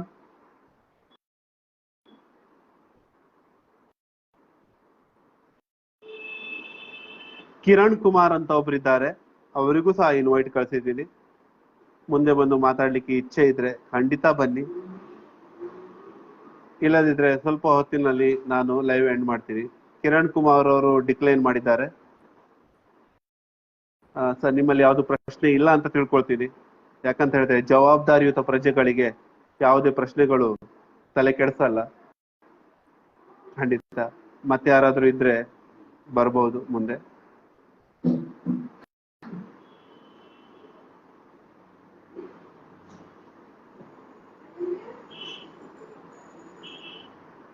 ಪ್ರಜಾಕೀಯ ನಮ್ಮೆಲ್ಲರ ಪಕ್ಷ. ಯಾರು ಲೈವ್ಗೆ ಜಾಯಿನ್ ಆಗಿದ್ದಾರೆ? ಹಲೋ ಹಲೋ, ನನ್ನ ಮಾತು ಕೇಳ್ತಾ ಇದೆಯಾ? ಹಲೋ ಹೇಳಿ ಹೇಳಿ. ಸರ್, ನಾನು ಆವಾಗಲೇ ನಿಮಗೆ ಕೇಳಿದ್ನಲ್ಲ, ಇದು ಓದು ಹೇಗೆ ಮಾಡ್ತೀರಾ ಏನಂತ. ಇಲ್ಲಿ ಇವಾಗ ಸ್ವಂತ ಕೇಳಿಲ್ಲ ತಾನಾಗಿ ಬಂದು. ಹಲೋ, ಕೇಳ್ತಾ ಇದ್ದೇನಾ ಸರ್ ನಿಮಗೆ? ಕೇಳಿ ಹೇಳಿ ಮೇಡಮ್. ನನ್ನ ಕ್ವಶನ್ ಹೀಗೆ ಇದೆ. ನಾನು ಆವಾಗಲೇ ಕೇಳಿದೆ ನಿಮ್ಗೆ ಎಕ್ಸ್ಪೆನ್ಸಸ್ ಹೇಗೆ ಅಂತ. ಇದರಲ್ಲಿ ಬರೋರು ಅವರು ಸ್ವಂತ ಖರ್ಚು ಮಾಡ್ಬೇಕಾ ಅಥವಾ ನಿಮ್ ಪಕ್ಷದಿಂದ ಏನಾದ್ರೂ ಅವರಿಗೆ ಖರ್ಚು ಸಿಗುತ್ತಾ? ನೀವು ಜನರಿಗೆ ಇದನ್ನ ಹೇಗೆ ಪ್ರಚಾರ ಮಾಡ್ತಾ ಇದ್ದೀರಾ? ವೆಬ್ಸೈಟ್ ಮೂಲಕ ಮಾಡ್ತಾ ಇದ್ರೆ ಓಕೆ, ಅದು ಎಜುಕೇಟೆಡ್ ಪರ್ಸನ್ ಇದ್ರೆ ಅವ್ರು ಓದ್ಕೊಂಡ್ಬಿಟ್ಟು ಅರ್ಥ ಮಾಡ್ಕೋತಾರ ಅವರು. ಬಟ್ ಅನ್ಎಜುಕೇಟೆಡ್ ಇದ್ದವರಿಗೆ ಇದ್ರ ಬಗ್ಗೆ ಅರ್ಥನೇ ಆಗಲ್ಲ. ಹೌದು, ಸೊ ಆ ಕಂಡೀಷನ್ ತುಂಬಾ ಸಿಂಪಲ್. ನೀವು ಏನ್ ಮಾಡ್ತಾ ಇದ್ದೀರಾ? ಓಕೆ, ಇದು ಮೊದಲನೇದಾಗಿ ಇದು ಪ್ರಜೆಗಳ ಪಕ್ಷ, ಅಂದ್ರೆ ಪ್ರಜೆಗಳೇ ಇದ್ರ ಹೈಕಮಾಂಡ್. ನಾನು ಮೊದಲೇ ಹೇಳಿದೆ, ಇಲ್ಲಿ ಉತ್ತಮ ಪ್ರಜಾಕೀಯ ಪಕ್ಷದಲ್ಲಿ ಪಾರ್ಟಿ ಫಂಡ್ ಅನ್ನೋದು ಇಲ್ಲ ಮೇಡಮ್. ಅಂದ್ರೆ ಇಲ್ಲಿ ಯಾವುದೇ ಹಣ ಪಕ್ಷದ ಕಡೆಯಿಂದ ಬರಲ್ಲ. ಹಾಗೆ ಜನಪ್ರತಿನಿಧಿಯಾಗಿ ಕೆಲಸಕ್ಕೆ ಬರೋನು ಅವನು ತನ್ನ ಡೆಪಾಸಿಟ್ ಹಣವನ್ನು ತಾನೇ ಹಾಕೊಂಡಿರ್ತಾನೆ. ಆದ್ರೆ ಜವಾಬ್ದಾರಿತ ಪ್ರಜೆಗಳು ಅಂದ್ರೆ ಈಗ ಮೇಡಮ್, ಒಂದು ಊರಲ್ಲಿ ಎಜುಕೇಟೆಡ್ ಪರ್ಸನ್ ಮತ್ತೆ ಅನ್ಎಜುಕೇಟೆಡ್ ಪರ್ಸನ್ 50-50 ಇದೆ ಅಂತ ತಿಳ್ಕೊಳ್ಳೋಣ. ಅದಕ್ಕಿಂತ ಜಾಸ್ತಿ ವೇರಿಯೇಷನ್ ಇರ್ಲಿಕ್ಕಿಲ್ಲ ಅಂತ ನನ್ನ ಅನಿಸಿಕೆ. ಎಜುಕೇಟೆಡ್ ಪರ್ಸನ್ನಿಗೆ ತಾನು ಓದಿ ತಿಳಿದುಕೊಂಡಿರೋ ವಿಚಾರ ಅರ್ಥ ಆಗಿದ್ರೆ ಅವನು ಅದು ತನ್ನ ಜವಾಬ್ದಾರಿ ಅಂತ ತಕೊಳ್ಬೇಕು. ಅಂದ್ರೆ ನನಗೆ ಈ ವಿಚಾರಗಳು ಸರಿ, ನನಗೆ ಇದು ಅರ್ಥ ಆಗಿದೆ, ನನಗೆ ಇದು ಬೇಕು ಅಂತ ಮನಸ್ಥಿತಿ ಇದ್ರೆ ಅವನು ಇನ್ನೊಬ್ಬನಿಗೆ ಈ ವಿಚಾರ ಹೇಳಬೇಕು. ಈಗ ಒಂದು ಮನೆಯಲ್ಲಿ ಒಬ್ಬ ತಿಳ್ಕೊಂಡ ಅಂತ ಹೇಳಿದ್ರೆ ಅವನು ಆ ಮನೆಯಲ್ಲಿ ಇರೋ ಇದರ ಸದಸ್ಯರಿಗೆ ಇದನ್ನು ತಿಳಿಸಬಹುದು. ಕಣ್ಣಿಲ್ದವರಿಗೆ ಸಹ ಕೇಳಲಿಕ್ಕೆ ಇದರಲ್ಲಿ ಆಡಿಯೋ ವ್ಯವಸ್ಥೆ ಇದೆ. ಹಾಗಿರುವಾಗ ಓದು ಬರದವರಿಗೆ, ಅನ್ಎಜುಕೇಟೆಡ್ ಅಂತ ಹೇಳೋದಾದ್ರೆ ಅವರಿಗೆ ಆಡಿಯೋ ಮೂಲಕ ಇದರಲ್ಲಿ ತಿಳಿಸಬಹುದು. ಅವ್ರ ಮೊಬೈಲ್ ಅಲ್ಲಿ ಅದನ್ನ ಡೌನ್ಲೋಡ್ ಮಾಡ್ಕೊಂಡು ಅಥವಾ ಆಪ್ ಹಾಕೊಂಡು ಅಥವಾ ವೆಬ್ಸೈಟಿಗೆ ಹೋಗಿ ಆ ಆಡಿಯೋ ಪ್ಲೇ ಮಾಡಿ ಅವರಿಗೆ ತೋರಿಸಿದ್ರೆ ಅಷ್ಟೇ ಸಾಕಾಗತ್ತೆ. ಅದನ್ನ ಕೇಳಿದ ಮೇಲೆ ತಿಳ್ಕೊಳ್ಳೋದು ಬಿಡೋದು ಅವ್ರವ್ರ ಕೈಯಲ್ಲಿದೆ. ಎಕ್ಸ್ಪ್ಲೇನ್ ಮಾಡ್ಲಿಕ್ಕೆ ಆದಷ್ಟು ಪ್ರಯತ್ನ ಮಾಡೋದು ನಮ್ ಕೈಯಲ್ಲಿದೆ. ಹಾಗಾಗಿ ಇದು ಪ್ರತಿಯೊಬ್ಬ ಪ್ರಜೆಯ ಜವಾಬ್ದಾರಿ ಆಗಿರೋದ್ರಿಂದ ಅವ್ರವ್ರೆ. ಈಗ ನಾನು ಮಾತಾಡಿ ಹೇಳಲಿಕ್ಕೆ ಏನು ವಿಶೇಷ ಖರ್ಚು ಮಾಡ್ಬೇಕಂತಿಲ್ಲ, ಅಥವಾ ನಾನು ಇಲ್ಲಿ ಲೈವ್ ಅಲ್ಲಿ ಬಂದು ಮಾತಾಡ್ತೀನಿ ಆ ರೀತಿ ಹೇಳಲಿಕ್ಕೆ ಯಾವುದೇ ಎಕ್ಸ್ಟ್ರಾ ಖರ್ಚು ಮಾಡ್ಬೇಕಂತಿಲ್ಲ. ಇದು ಹೇಗೆ ತಲುಪುತ್ತೆ, ಒಬ್ಬ ವ್ಯಕ್ತಿ ಎಷ್ಟು ಜನರಿಗೆ ತಲುಪಿಸಬಹುದು ಅಂತ ನೀವು ಆಲೋಚನೆ ಮಾಡ್ಬೋದು ಅಲ್ವಾ? ಒಬ್ಬ ವ್ಯಕ್ತಿಗೆ ಎಷ್ಟು ಊರಿಗೆಲ್ಲ ಹೇಳಕ್ ಆಗಲ್ಲ, ಕರೆಕ್ಟ್ ಅಲ್ವಾ ಮೇಡಮ್? ಈಗ ನಾನು ನಿಮ್ಗೆ ಹೇಳಿದೆ, ಜಸ್ಟ್ ಎಕ್ಸಾಂಪಲ್. ಓಕೆ, ನಾನು ನಿಮ್ಗೆ ಹೇಳಿದೆ, ನಿಮ್ಗೆ ಈ ವಿಚಾರ ಕರೆಕ್ಟ್ ಅನ್ಸ್ತು. ನಾನು ನಿಮ್ಗೆ ಹೇಳುವಾಗ ಇನ್ನೊಬ್ರಿಗೆ ಹೇಳಿದೆ, ಹಾಗೆ ಇಬ್ರಿಗೆ ನಾನು ಹೇಳಿದೆ. ಇಬ್ರಿಗೆ, ಜಾಸ್ತಿ ಜನರಿಗಲ್ಲ, ಇಬ್ಬರಿಗೆ ಹೇಳಿದ್ರೆ ನಿಮ್ಗೆ ಇಬ್ರಿಗೂ ವಿಚಾರ ಕರೆಕ್ಟ್ ಅಂತ ಅನಿಸ್ತು. ಓಕೆ, ಆಮೇಲೆ ನಿಮ್ಗೆ ಇದು ಜವಾಬ್ದಾರಿ. ಈಗ ನೀವು ಮತ್ತಿಬ್ರಿಗೆ ಹೇಳಿ, ಇಬ್ರಿಗೆ, ಜಾಸ್ತಿ ಬೇಡ. ನಿಮ್ಗೆ ಆದ್ರೆ ನಿಮ್ಗೆ ಸರಿ ಅನ್ಸಿದ್ರೆ ಇಬ್ರಿಗೆ ಹೇಳಿ.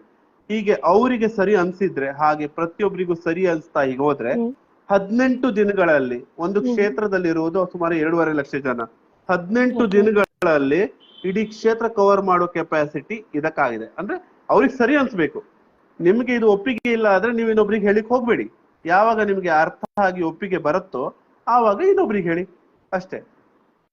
Correct sir. ನಾನು ನನ್ ಬಗ್ಗೆ ಕಾನ್ಫಿಡೆಂಟ್, ನಾನ್ ಹೇಳ್ಕೊಂಡ್ ಹೋಗ್ತೀನಿ. ನಾನ್ ಯಾರ ಹತ್ರ ಹೇಳ್ಕೊಂಡಿದ್ದೀನಿ ಅವ್ರು ಮತ್ತೆ ಬೇರೆಯವ್ರ ಹತ್ರ ಹೇಳ್ಕೋಬಹುದು ಅಂತ ನಾನ್ ಗ್ಯಾರಂಟಿ ಕೊಡಕ್ಕಾಗಲ್ಲ ಅವ್ರ ಹತ್ರ. ಸೊ ಹೌದು, ಈ ಕರೆಕ್ಟ್ ಆಗಿ ಹೇಗೆ ಪ್ರಚಾರ ಆಗುತ್ತೆ ಇದು? ಹೌದು, ಈಗ ನೋಡಿ ಇವತ್ತಿಂದ ನಾನು ಹೇಳ್ತಾ ಇದ್ದೀನಿ, ಕರೆಕ್ಟಾ? ಈಗ ಚುನಾವಣೆ ಇನ್ನು ಮುಂದಿರೋದು 4-5 ವರ್ಷಗಳಲ್ಲಿ ಚುನಾವಣೆ ಇರುತ್ತೆ. ನಾನು ನಿಮ್ಗೆ ಹೇಳ್ತೇನೆ, ಈಗ ಪ್ರಜಾಕೀಯ ವಿಚಾರ ಹೇಳಿದೆ, ನಿಮ್ಗೆ ಅರ್ಥ ಆಯ್ತು. ನಾನೀಗ ಹೇಳಿದೆ 18 ದಿನಗಳಲ್ಲಿ ತಲುಪುತ್ತೆ ಅಂತ ಹೇಳಿದ್ರೆ ನೀವು ದಿನದಲ್ಲಿ ಸಮಾಜದಲ್ಲಿ ಎಷ್ಟು ಜನರನ್ನು ಮೀಟ್ ಆಗ್ತೀರಾ ಮೇಡಮ್? ಒಂದು ಅವರೇಜ್ ಒಂದು ಆಲ್ಮೋಸ್ಟ್ 100 ಜನರು ನೀವು ಮೀಟ್ ಆಗ್ತೀರಾ. ಒಂದ್ ವಾರದಲ್ಲಿ, ಒಂದ್ ತಿಂಗಳಲ್ಲಿ ಮೀಟ್ ಆಗ್ತೀರಿ ಅಲ್ವಾ? ಅಷ್ಟರಲ್ಲಿ ನೀವು ಅವ್ರಿಗೆ ಹೇಳಿದ್ದು ಅವ್ರಿಗೆ ಇಷ್ಟ ಇದ್ರೆ ಅವ್ರು ಒಪ್ಕೊಳ್ಬಹುದು, ಬಿಡ್ಬಹುದು. ಅವರಿಗೆ ಇದು ನನಗೆ ಬೇಕು ಅಂತ ಅನಿಸಿದಾಗ ಖಂಡಿತ ಒಪ್ಕೊಳ್ತಾರೆ. ನೀವ್ ಹೇಗೆ ಒಪ್ಕೊಂಡ್ರಿ? ನಿಮ್ಗಿದು ಅದ್ರಲ್ಲಿ ಸತ್ಯ ಇರೋದು ಅರ್ಥ ಆಯ್ತು ಅಲ್ವಾ? ಅದ ಅರ್ಥ ಹಾಗೆ. ನಾನು ಕೂಡ ಸ್ಟಾರ್ಟ್ ನಲ್ಲಿ ಫಸ್ಟ್ ಟೈಮ್ ನಲ್ಲಿ ಒಪ್ಕೊಂಡಿಲ್ಲ. ನಾನ್ ಇದ್ರ ಬಗ್ಗೆ ಪದೇ ಪದೇ ಸ್ಟಡಿ ಮಾಡಿ ಪದೇ ಪದೇ ಕ್ವಶನ್ ಕೇಳ್ಬಿಟ್ಟು ಇದಕ್ಕೆ ನನ್ಗೆ ಯಾವಾಗ ಆನ್ಸರ್ ಸಿಗುತ್ತಾ ಹೋಯ್ತು ನಾನು ಅವಾಗ ಒಪ್ಕೊಂಡಿದ್ದೀನಿ ಇದನ್ನ. ಕರೆಕ್ಟ್ ಅಂದ್ರೆ ಅಲ್ವಾ? ಇದಕ್ಕೆ ಟೈಮ್ ಟೇಕನ್ ಅಲ್ಲ, ಇದು ಇಮಿಡಿಯೇಟ್ ಆಗಿ ಆಗೋ ಪ್ರೊಸೆಸ್ ಅಲ್ಲ, ಟೈಮ್ ಟೇಕನ್. ಹೌದು, correct. Something is better than nothing. ಅಂದ್ರೆ ಏನು ಆಗದೆ ಇರುವಾಗ ಇವತ್ತಿನ ವ್ಯವಸ್ಥೆಯಲ್ಲಿ ನಾವು ರಿವರ್ಸ್ ಗೇರ್ ಅಲ್ಲಿ ಹೋಗೋದ್ಕಿಂತ ಫಸ್ಟ್ ಗೇರ್ ಅಲ್ಲಿ ಮುಂದೆ ಹೋಗೋದು ಎಷ್ಟು ಒಳ್ಳೇದಲ್ವಾ ಮೇಡಮ್? ನಿಧಾನ, ಒಪ್ಕೊಳ್ತೀನಿ, ನಿಧಾನ ಆಗತ್ತೆ, ಆದ್ರೆ ಬರೋದು ಪ್ಯೂರ್ ಆಗಿ ಬರುತ್ತೆ. ನಿಮ್ಗೆ ಒಂದು ಸಣ್ಣ ಪ್ರಶ್ನೆ ಮೇಡಮ್, ತಪ್ಪು ತಿಳ್ಕೊಬೇಡಿ. ಇದನ್ನು ನೀವು ಅರ್ಥ ಮಾಡ್ಕೊಂಡ್ಮೇಲೆ ನಿಮಗೆ ರಾಜಕೀಯದ ಅನುಭವ ಏನ್ ಅನ್ಸ್ತಾ ಇದೆ ಮೇಡಮ್? ನನ್ ಪ್ರಕಾರ ಹೇಳ್ಬೇಕಾದ್ರೆ ನನ್ಗೆ ಈ ರಾಜಕೀಯ ಅಂದ್ರೆ ನನ್ಗೆ ನಿಜವಾಗ್ಲೂ ಹೇಳ್ತೀನಿ ಯಾವ್ದು ಇಂಟ್ರೆಸ್ಟ್ ಇಲ್ಲ. ನಾನ್ ಚಿಕ್ಕವಳಿಂದ ಇಲ್ಲಿವರೆಗೂ ನಾನು ನೋಡ್ತಾ ಬಂದಿರೋದು ಪ್ರತಿಯೊಬ್ರು ರಾಜಕಾರಣಕ್ಕೆ ಅಥವಾ ರಾಜಕೀಯಕ್ಕೆ ಯಾಕೆ ಹೋಗ್ತಾರೆ ಅಂದ್ರೆ ದುಡ್ಡು ಗಳಿಸೋಕೆ, ತಮ್ಮ ಸ್ಟೇಟಸ್ ಅನ್ನ ಚೇಂಜ್ ಮಾಡೋಕೆ. ಅದನ್ ಬಿಟ್ರೆ ತಾನಿರೋ ಪ್ರಭಾಗನ್ನಾಗ್ಲಿ, ತಾನಿರೋ ರಾಜ್ಯನ್ನಾಗ್ಲಿ, ತಾನಿರೋದು ಸ್ಥಳವನ್ನಾಗ್ಲಿ ಬದಲಾವಣೆ ಮಾಡೋಗೋಸ್ಕರ ಅಂತ ಯಾರು ಹೋಗಲ್ಲ. ನನ್ ಗೊತ್ತಿದ್ದ ಪ್ರಕಾರ ನಾನು ಯಾರನ್ನ ಇದ್ರಲ್ಲಿ ಇದು ಕಮೆಂಟ್ ಮಾಡ್ತಿಲ್ಲ ಬೇರೆಯವ್ರನ್ನ. ಯಾರನ್ನ ಇರ್ಬೋದು, ತುಂಬಾ ಸಾಕಷ್ಟು ಪಕ್ಷ ಇದೆ, ಅವ್ರೇನೋ ಪಕ್ಷ ಬೆಳವಣಿಗೆ ಮಾಡ್ಕೊಂಡ್ಬಿಟ್ಟು ಏನಾದ್ರು ಒಳ್ಳೇದ್ ಸಮಾಜಕ್ಕೆ ಒಳ್ಳೇದಾಗ್ಬೇಕಂತ ಬರ್ತಾ ಇರ್ಬಹುದು, ನಾನು ಇಲ್ಲ ಅಂತ ಹೇಳ್ತಿಲ್ಲ. ಬಟ್ ನಾನ್ ನೋಡಿರೋ ಪ್ರಕಾರ, ನಾನ್ ಅನುಭವಿಸಿರೋ ಪ್ರಕಾರ, ನಾನ್ ಎಷ್ಟು ನೋಡಿದೀನಿ ಅಷ್ಟು ತುಂಬಾ ಜನರಿದ್ದಾರೆ. ನನ್ನ ಮನೆ ಒಳ್ಳೇದಾದ್ರೆ ಸರಿ, ನನ್ ಜೇಬ್ನಲ್ಲಿ ದುಡ್ಡಿದ್ರೆ ಸರಿ. ಆಮೇಲೆ ಏನಾಗುತ್ತೆ ಗೊತ್ತಿಲ್ಲ. ಯಾಕೆ ನಾನು ವೋಟ್ ಮಾಡದ ನಂತರ ಈ 5 ವರ್ಷದಲ್ಲಿ 5 ವರ್ಷಕ್ಕಿಂತ ಮುಂಚೆ ವೋಟಿಂಗ್ ಟೈಮ್ ನಲ್ಲಿ ನಮ್ಮ ಹತ್ರ ಬಂದ್ಬಿಟ್ಟು ಕೈ ಕಾಲನ್ನ ಬಿದ್ಬಿಟ್ಟು ವೋಟ್ ಹಾಕಿ ಅಂತ ಹೇಳ್ದಿರೋರು ಆ 5 ವರ್ಷನಲ್ಲಿ ನಾವ್ ಯಾರು ಅವ್ರು ಯಾರು ನಮ್ಗೆ ಗೊತ್ತಿಲ್ಲ. ಆಮೇಲೆ 5 ವರ್ಷನಲ್ಲಿ ಅವ್ರನ್ನ ನೋಡಕ್ಕೆ ಹೋಗಲ್ಲ. ನಾನ್ ಅದಕ್ಕೆ ಕ್ವಶನ್ ಕೇಳ್ತಾ ಇದ್ದೀನಿ, ಈ ನೀವು ಪಕ್ಷನ ತರ್ತಾ ಇದ್ದೀರಾ, ಈ ಪಕ್ಷದಲ್ಲಿನೂ ಕೂಡ ಇದೇ ತರ ಆಗ್ಬಹುದು ಏನೋ. ಎಷ್ಟೊಂದು ಪಕ್ಷಗಳು ಬೆಳ್ಕೊಂಡು ನಿಂತಿದೀವಿ ಇವತ್ತು. ನಾನ್ ಒಳ್ಳೇದ್ ಮಾಡ್ತೀನಿ ಅಂತ ಹೇಳ್ಕೊಂಡ್ಬಿಟ್ಟು ಅದ್ರಲ್ಲಿ ಇದು ಒಂದ್ ಪಕ್ಷ ಬೇರೆ. ಸೊ ನಾನ್ ಇದ್ರಲ್ಲಿ ಎಷ್ಟು ಟ್ರಸ್ಟ್ ಮಾಡ್ಬೋದು ಅನ್ನೋದು ನಾನ್ ಇದ್ರ ಬಗ್ಗೆ ಪದೇ ಪದೇ ಕ್ವಶನ್ ಕೇಳ್ಕೊಂಡ್ಬಿಟ್ಟು ಸ್ಟಡಿ ಮಾಡಿದ ನಂತರ ಅರ್ಥ ಆಯ್ತು.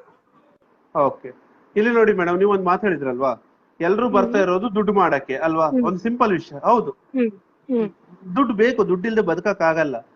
ಈಗ ವೋಟ್ ಹಾಕುವ ಪ್ರಜೆ ಇದೇ ಅರ್ಥ ಮಾಡ್ಕೊಳ್ಳಿ ಅಲ್ವಾ?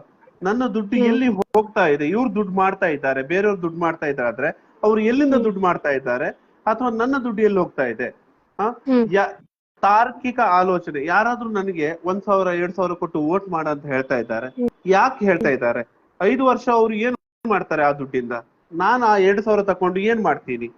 ಅಥವಾ ಯಾರೋ ಬ್ಯಾನರ್ ಕಟ್ತಾ ಇದ್ದಾರೆ, ಪ್ರಚಾರ ಮಾಡ್ತಾ ಇದ್ದಾರೆ, ಟಿವಿಗಳಲ್ಲಿ, ಸೋಷಿಯಲ್ ಮೀಡಿಯಾಗಳಲ್ಲಿ ಅಡ್ವರ್ಟೈಸ್ ಮಾಡ್ತಾ ಇದ್ದಾರೆ.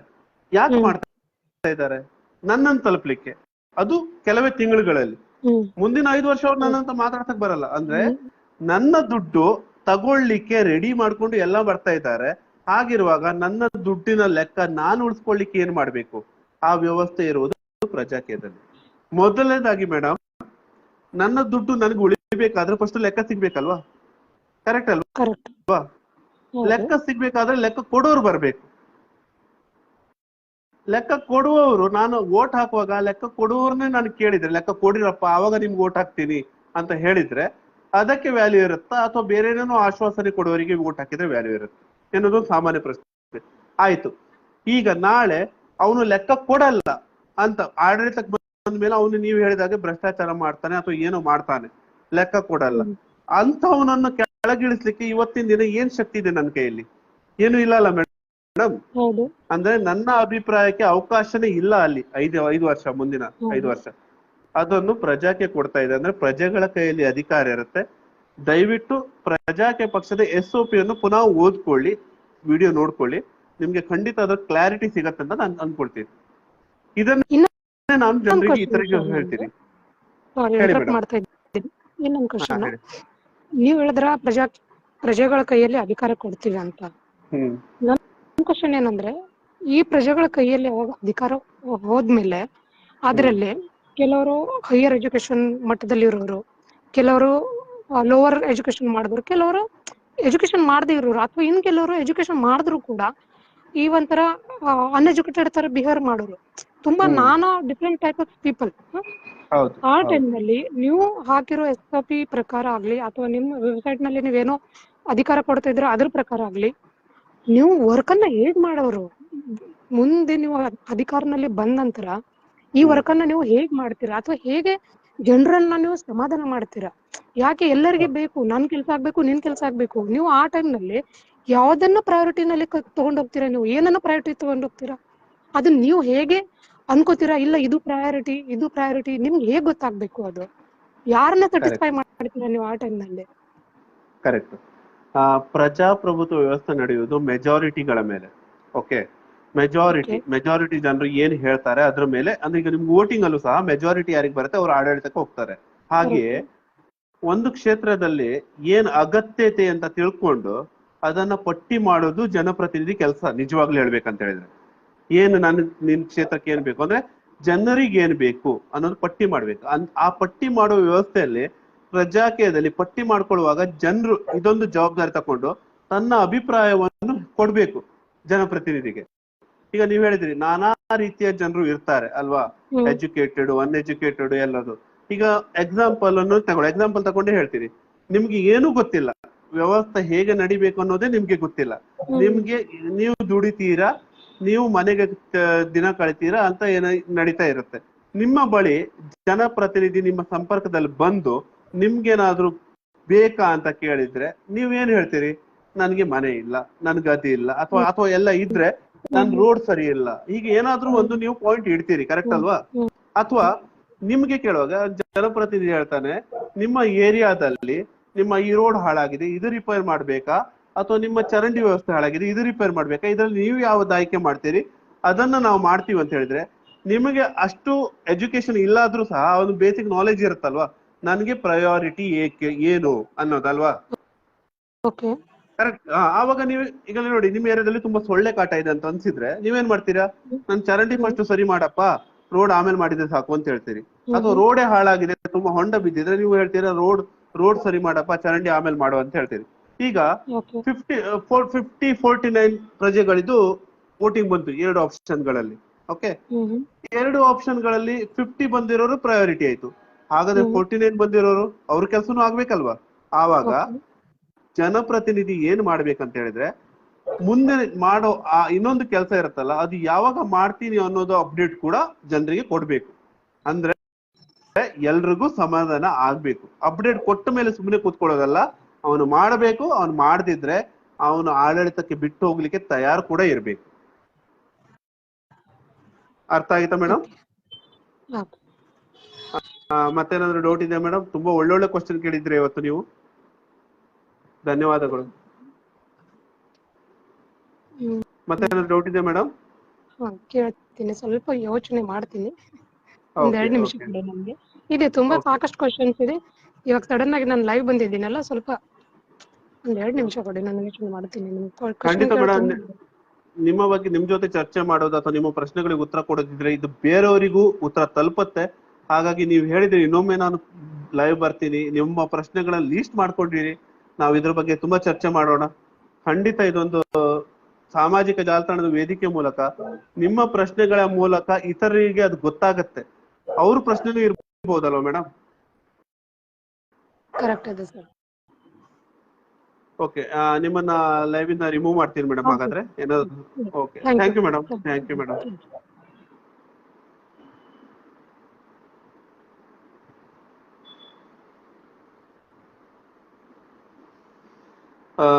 AR ಕುಬೇರ್ ಅವರು ತುಂಬಾ ಒಳ್ಳೆ ಪ್ರಶ್ನೆಗಳನ್ನು ಕೇಳಿದ್ರು.